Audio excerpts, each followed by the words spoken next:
I've been taking myself to tool school and finally learning how to use these power tools that I've been hoarding.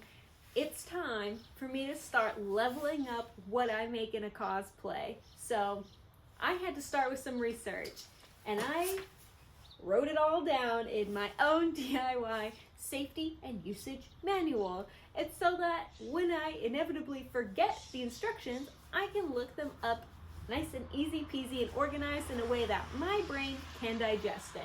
I highly recommend it because one, writing things down makes it stick in my brain better, but two, having a resource in my own words really helps break down the steps for me in a digestible way, so that way I can do things correctly. And that's how I end up making some goofy little things. Let me show you a closer look. So here's some things that I've been practicing on. Cutting up paint strips and then sanding the edge down.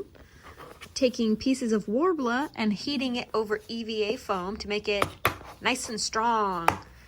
Taking foam clay and sculpting it onto EVA foam and painting it. Cutting pieces of EVA foam out of it and gluing it on top and painting it with some attempted faux rust paint style. This one was supposed to look even more rusted, and then that's just another piece of worbla. But I'm having so much fun, and I know that these look goofy. They weren't supposed to look cool. They're practice pieces. I didn't want to waste too much material, but it's something, and it's step one in my journey to making cool props.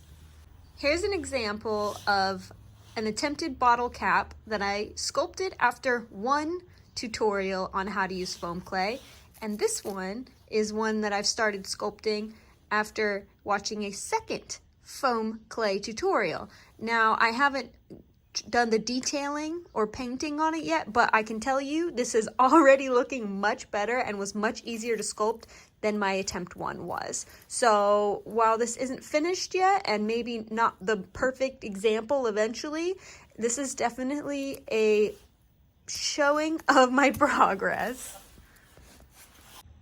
Here's where I've been practicing spray painting, and then, there's definitely some room for improvement, but at least I learned to use a drop sheet instead of spray painting the floor. I don't know if these colorful splotches would make this floor look worse, but it's probably for the best just to play it safe.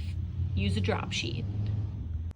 Here's a little sign that I made to remind myself to keep it safe. These might look silly, but this is the beginning of a new era.